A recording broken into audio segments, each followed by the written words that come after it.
Friends, Sunday special আরেকটা ব্লগে আপনাদের সকলকে স্বাগত জানাই। আজকের সানডে স্পেশাল ব্লগটা একটু অন্যরকমভাবে একটু বানানোর চেষ্টা করছি। আজকে সানডে স্পেশাল ব্লগটা একটা ছাদ বাগানের উপর একটু ব্লগটা বানাবো, সেই জন্য একটু ছাদের উপর উঠে চলে এসেছি। কারণ আজকে ছাদ বাগানের ব্লগটা বানানোর একটু অন্যরকম উদ্দেশ্য আছে। উদ্দেশ্যটা হচ্ছে যে শীতের আগে ছাদ বাগান কীভাবে পরিচর্যা করবেন সেটা দেখানোটাই আমাদের মুখ্য উদ্দেশ্য।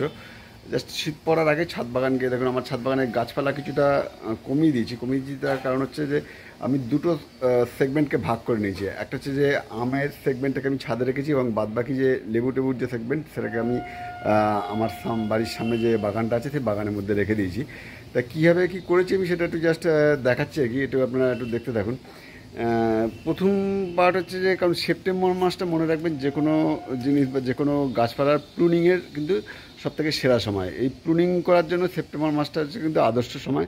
তাই সেপ্টেম্বর মাসটাকে আমি প্রুনিংয়ের জন্য আমি হাতে রেখে দিয়েছিলাম। দেখুন, এটা হচ্ছে আমার সেই বিখ্যাত সেই চাইনিজ পেয়ারা, যেটাকে স্ট্রবেরি পেয়ারা বলে, সেই স্ট্রবেরি পেয়ারা গাছটা, এটাকে দেখুন প্রুনিং করে দিয়েছি। দেখুন প্রুনিং করার ফলে দেখুন এবার আমি প্রুনিং করে দিচ্ছি, মানে কত ঝাঁকড়া গাছ ছিল প্রুনিং করে ছোট করে দিচ্ছি। তার জন্য দেখুন গাছটা কত সুন্দর ঝাঁকড়া তৈরি হচ্ছে। দেখুন প্রুনিং করা জায়গা দিয়ে আবার নতুন নতুন ডাল বেরোচ্ছে।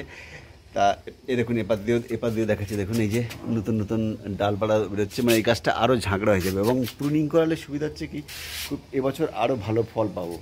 তা এবং শীত পড়ার আগে আরেকটা জিনিস যেটা আমরা করেছি, গাছগুলোতে প্রচুর পরিমাণে আমরা সার দিয়েছি। জাস্ট বর্ষাটা পেরিয়ে গেল, তো বর্ষাটা পেরিয়ে যাওয়ার পরে হয় কি, মাটির উর্বরতাটা বেশ কিছুটা কমে যায়। সেই মাটির উর্বরতাটাকে ফিরিয়ে আনার জন্য আমরা জাস্ট একটা পাঁচমিশালি সার দিয়েছি।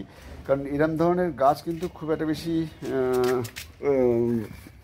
খাবার কিন্তু অনুখাদ্য কিন্তু সহ্য করতে পারে না। কাজেই সাধারণ খাবার যেগুলো মানে শিংকুচি, হাড়গুঁড়ো, কিছুটা পটাশ, এইগুলো সমস্ত মিশ্রিত খাবার আমরা দিয়ে থাকি আর কি। ওই মিশ্রিত খাবারই দিয়েছি। দেখুন আজকেই দিয়েছি, এখনও মাটি ভিজে আছে। এবং যেটা বললাম, সেপ্টেম্বর মাস কিন্তু প্রুনিংয়ের জন্য আদর্শ সময়। তাই আমরা সেপ্টেম্বরের শুরুর দিকেই সমস্ত গাছগুলো প্রুনিং করে দিয়েছিলাম। প্রুনিং করার ফলে দেখুন গাছগুলো কি সুন্দর আবার গ্রোথ দিয়ে দিয়েছে। এবং আপনারা জানেন যে রিসেন্টলি খুব গরম পড়েছে। গরমের জন্য আমাদের গাছপালাগুলোর পাতাগুলো খুবই শুকিয়ে গেছে। এটা হচ্ছে আমার সেই বিখ্যাত, দেখুন কত বড় হয়ে গেছে। এবং গাছগুলো যেহেতু আমি একটু আলাদা আলাদা করে নিয়েছি, কাজেই এখন এই গাছগুলোর চেহারাটা একটু পাল্টে গেছে। এটা হচ্ছে আমার সেই বিখ্যাত আলফানসো আম গাছটা। কারণ এটাও শীতের আগে এই সময়টা এই জন্যই পরিচর্যা করে নিলাম। কারণ একটা জিনিস সময় মনে রাখবেন, গাছে ফল আনার জন্য সারটা যা দিতে হবে কিন্তু অক্টোবর মাসে হচ্ছে কিন্তু এই সারটা দেওয়ার জন্য কিন্তু লাস্ট। এটা দেখুন কতটুকু ছোট্ট টবের মধ্যে আমার গাছটা রয়েছে। দেখুন এই আম গাছটা, এটা হচ্ছে সেই বিখ্যাত আলফানসো গাছটা। নট নেসেসারি এটাকে বিরাট বড় গাছ বস্তার মধ্যে বা বিরাট বড় প্যাকেটের মধ্যে আপনাকে রাখতে হবে। ছোট্ট একটু টবের মধ্যে রাখতে পারেন। এরকম ছোট্ট একটু টবের মধ্যে রয়েছে। তবে একটা জিনিস কিন্তু অবশ্যই মাথায় রাখবেন যে গাছ কিন্তু যখন আপনারা করবেন, এর থেকে কিন্তু ভালো পরিমাণে বেশি পরিমাণে ফল আনার জন্য কিন্তু কখনোই কিন্তু অক্টোবর মাসটাকে কিন্তু লাস্ট, অক্টোবর মাস পর্যন্ত যা গাছে খাবার দেওয়া দিয়ে দেবেন, নভেম্বর মাস থেকে কিন্তু সমস্ত কিছু স্টপ করে দেবেন। তা না হলে কিন্তু সেই গাছের ফল দেবে না। কারণ গাছটাকে কিন্তু যত বেশি কষ্ট দেবেন, সে তত তার বংশটাকে বৃদ্ধি করার জন্য, বংশটাকে বাঁচিয়ে রাখার জন্য সে তত ফুল দিতে শুরু করবে, তত ফল দিতে শুরু করবে। এটা অবশ্যই মাথায় রাখবেন। এবং এটা হচ্ছে আমার পাশে আপেল গাছ একটা, যদিও এই ক্লাইমেটে আপেল হয় না। এটা জাস্ট আমি একটা শখে আপেল গাছটা লাগিয়েছি। খুব গরম পড়েছে এখানে, এই জন্য গাছের পাতাগুলো সব শুকিয়ে গেছে। এটা সেই বিখ্যাত চাইনিজ অরেঞ্জের গাছ। এটা দেখুন খুব অনেকটা আড়ালে আপডালে ছিল বলে গাছটা তেমন গ্রোথ নিতে পারেনি। একটু সমস্ত গাছগুলোকে সরিয়ে দিচ্ছি বলে এখন গাছটা একটু গ্রোথ নিয়েছে। এটা হচ্ছে দেখুন সেই, তার পাশেই রয়েছে আমার আরেকটা ছোট্ট টবের মধ্যে দেখুন সেই বিখ্যাত, এটাকে বলা হচ্ছে গোলাপ খাস আমের গাছ। এটা হচ্ছে গোলাপ খাস আমের গাছ। গাছটা দেখুন কত বড় হয়ে গেছে। আমরা প্রুনিং করে দিয়েছি। দেখুন প্রুনিং করার জন্য দেখুন গাছটা অনেক ঝোপালো হয়ে গেছে। গাছটা এরকম ধরনের ঝোপালো গাছে যত ব্রাঞ্চ হবে তত দেখবেন গাছটাকে যতটা ছোট করে রাখতে পারবেন তত ভালো। বেশি বড় হয়ে গেলে আপনাদের পক্ষে অসুবিধা হবে।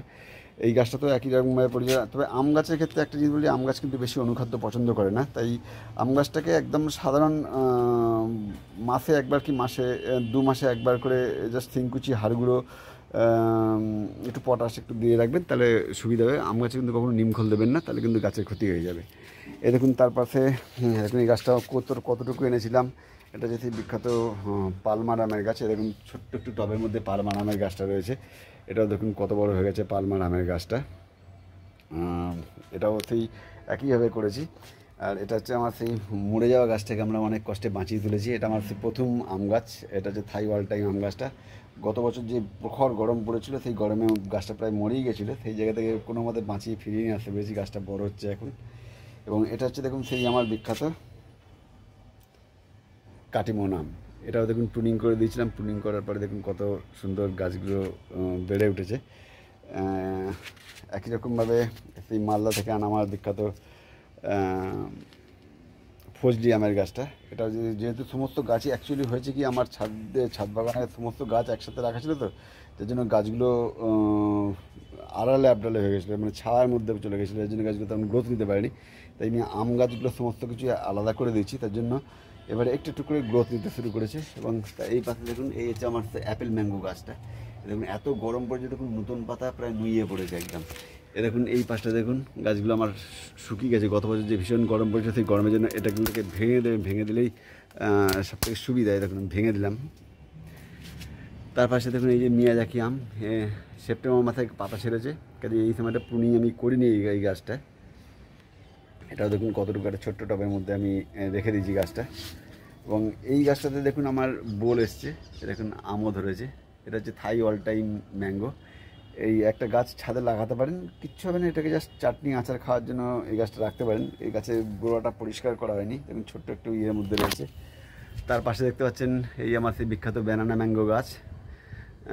ব্যানানা ম্যাঙ্গো গাছটাও এই রিসেন্টলি আজকে সকালে সমস্ত গাছে আমি সার দিয়েছি। জাস্ট সবসময় মাথায় রাখবেন অক্টোবর মাসটা কিন্তু হচ্ছে গাছের সারটা দেওয়ার জন্য কিন্তু শেষ মাস। তারপর নভেম্বর মাস থেকে কিন্তু গাছে আর সার দেবেন না, তেমন জল দেবেন না, তেমন যদি সার বা জল বেশি দিয়ে দেন তাহলে গাছ কিন্তু সে বছর আর কোনো ফল দেবে না। কাজে আমরা সার জল দেওয়ার কাজটা মোটামুটি অক্টোবর মাস পর্যন্তই লাস্ট করবো, তারপর আর দেবো না। তারপর সে দেখুন এইটা হচ্ছে সেই বিখ্যাত R2E2 ম্যাঙ্গো, এটা অনেক ছোটো গাছটা এনেছিলাম, এখন দেখুন নতুন পাতা ছাড়া শুরু হয়েছে। আর একটু বড়ো হলে ব্রাঞ্চগুলো কেটে দেবো, তাহলে গাছগুলো আরও ঝাঁকড়া হয়ে যাবে। আর এটা হচ্ছে সেই বিখ্যাত রুদ্রাক্ষ গাছে প্রচুর ফুলও এসেছে, আশা করি এবছর ফলও আসবে। এই দেখুন এটা হচ্ছে আমার আরেকটা আপেল গাছ। এই আপেল গাছটা দেখুন এত গরম পড়েছে, প্রখর গরমে কেমন গাছগুলো কেমন শুকিয়ে গেছে। দেখুন ছোট্ট একটু টবের মধ্যে আমার আপেল গাছটা রয়েছে। দেখুন এটা হচ্ছে সেই বিখ্যাত আপেল গাছ। দেখুন আপেল পাতা, এত গরম পড়েছে, গরমের চোটে সমস্ত পাতায় শুকিয়ে গেছে আপেলের। আর এটা হচ্ছে আমার সেই বিখ্যাত চৌষা আমের গাছ। দেখুন গরমের চোটে কেমন পাতা শুকিয়ে গেছে। সবসময় এই সমস্ত গাছের ক্ষেত্রে একটা জিনিস আমরা সাজেস্টেড করি, ওপরে যদি একটা গ্রিন চাদর, যদি হালকা ট্রান্সপারেন্ট গ্রিন চাদর যদি লাগিয়ে দিতে পারেন তাহলে খুব সুবিধা হয়। কিন্তু ছাদ বাগানের পক্ষে তো সেটা সম্ভব না। হালকা করে যদি একটা শেড দেওয়া থাকে, ট্রান্সপারেন্ট শেড দেওয়া থাকে, তাহলে খুবই ভালো হয়। এটাও নতুন নতুন ব্রাঞ্চ ছাড়তে শুরু করেছে। এই দেখুন যেহেতু সেপ্টেম্বর মাসে প্রুনিং করে দিয়েছিলাম, ব্রাঞ্চ ছাড়তে শুরু করেছে। এই দেখুন নতুন ব্রাঞ্চ ছাড়তে শুরু করেছে। এই দেখুন নতুন ব্রাঞ্চ ছাড়তে শুরু করেছে চৌষা আমের গাছটা, অনেক ঝাঁকড়া হয়ে গেছে। এবং এইটা দেখুন আমার সেই বিখ্যাত হোয়াইট ম্যাঙ্গো গাছ, যেটাকে বলে বাবুল দোফালা আম।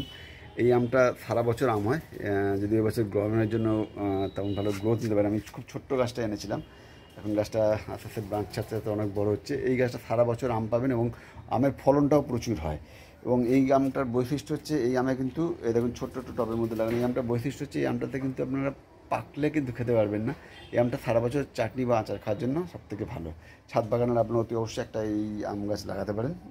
গাছটা ভালো গাছ, প্রচুর ফলন হয়। এরপরে দেখুন যে গাছটা দেখাচ্ছি, এটা হচ্ছে কস্তুরি ম্যাঙ্গো। পাতাগুলো খুব সুন্দর ভারী পাতার মতো দেখতে। এই গাছের ফলটা খুব দেরি করে আসে, খুব লেট ভ্যারাইটির একটা আম গাছ। এটাও ছোট্ট একটা দেখুন টবের মধ্যে আমার লাগানো, এই যে কস্তুরি ম্যাঙ্গো গাছ। সব গাছই মোটামুটি অক্টোবর পর্যন্ত আমি লাস্ট সার জল ফল যা দেওয়ার দেবো, তারপরে দেখবো কেমন ফল আসে। এই দেখুন এইটা হচ্ছে আমার আরেকটা চাইনিজ অরেঞ্জের গাছ। এই চাইনিজ অরেঞ্জটা এটাতে এখনও জল ইয়ে হয়ে রয়েছে। এই দেখুন এটাতে লেবুও ধরে রয়েছে, এই যে লেবু, এই দেখুন লেবু ধরে রয়েছে চাইনিজ অরেঞ্জে। এই দেখুন চাইনিজ অরেঞ্জের কাছে আমার লেবু ধরে রয়েছে। ফলন প্রচুর হয় চাইনিজ অরেঞ্জ। গাছটা সাইজে খুব ছোটো হয়, একটু প্রুনিং করে যদি রাখতে পারেন খুব ভালো হবে। দেখুন কত সুন্দর ব্যাপ্তি।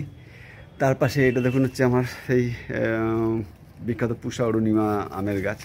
এটা দেখুন সেই পুষা মানে ইন্ডিয়ার সেই বিখ্যাত গবেষণা কেন্দ্র, আম নিয়ে গবেষণা কেন্দ্র সেই পুষা অরুণিমা আমের গাছ। এটা খুব ছোট্ট একটা টবের মধ্যেই আমি লাগিয়ে রেখে দিয়েছি।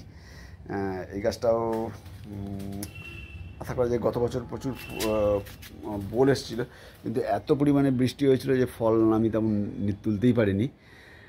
এবছর দেখা যাক কি স্ট্যাটাস দাঁড়ায়। তার পাশে যে গাছটা দেখাচ্ছি এটা হচ্ছে আমার সেই বিখ্যাত ভিয়েতনামি মালটা। এই গাছটা সত্যি এবছর ভালো তৈরি করেছি। আশা করা যায় এবছর ভালো ভিয়েতনামি মালটা অতি অবশ্যই আপনার ছাদ বাগানে একটা করে লাগাতে পারেন। মানে এই মালটার বৈশিষ্ট্য হচ্ছে ভিয়েতনামি মালটা সারা বছর, ভিয়েতনামি মালটাতে প্রচুর পরিমাণে ফল হয়। এই জন্য ভিয়েতনামি মালটাটা আপনারা সারা বছর ফল পাওয়ার জন্য ছাদ বাগানে একটা করে অবশ্যই লাগাতে পারেন। এবং আরেকটা গাছ আমি লাগিয়েছি রিসেন্টলি, এই গাছটা আমার না, এটা হচ্ছে বাদাম গাছ। বাদাম গাছটা আমার প্র্যাকটিক্যালি অন্য কাজের জন্য আমি এনেছি, এটার থেকে ফল নেওয়াটা আমার উদ্দেশ্য নয়, অন্য একটা কাজের জন্য নিয়ে গেছি। কী কাজে লাগাচ্ছি সেটা আমি পরে জানাবো। তা এই আরেকবার দেখাচ্ছি আমার সেই বিখ্যাত ভিয়েতনামি মালটা। দেখুন গাছটা কত সুন্দর হয়েছে, দেখুন গাছটা। তা বাগান সংক্রান্ত সমস্ত রকম কাজকর্মই আমরা করি। তা এই সংক্রান্ত যদি কোনো রকম বিষয় যদি আপনাদের দেখুন, দূরে দেখা যাচ্ছে আমার সেই পাতিলেবু গাছটা, দূরে একটু দেখাচ্ছি আমার পাতিলেবু গাছটা। দেখুন ছোটো টবের মধ্যে দেখুন, ওই ছাদে যে সমস্ত গাছগুলো ছিল গাছগুলো আমি সব হালকা করে দিয়েছি। তা বাগান সংক্রান্ত সমস্ত বিষয়ে আমাদের কাজকর্ম করার অভিজ্ঞতা আছে। তা আপনাদের যদি এই সংক্রান্ত বিষয়ে যদি কোনো রকম কিছু জিজ্ঞাসা থাকে কমেন্ট বক্সতে অবশ্যই লিখে জানাবেন, আমরা জানিয়ে দেবো কীভাবে কী করতে হয়। তো আজকের ব্লগটা এই পর্যন্তই রাখলাম। যদি ভালো লেগে থাকে আমাদের এই চ্যানেলটাতে অবশ্যই লাইক করবেন, কমেন্টস করবেন, সাবস্ক্রাইব করবেন এবং যতখানি বেশি করে সম্ভব হয় আপনাদের বন্ধুদের সাথে আমাদের চ্যানেলটা শেয়ার করবেন। Thank you friends, thanks for watching entire video. Tata, by.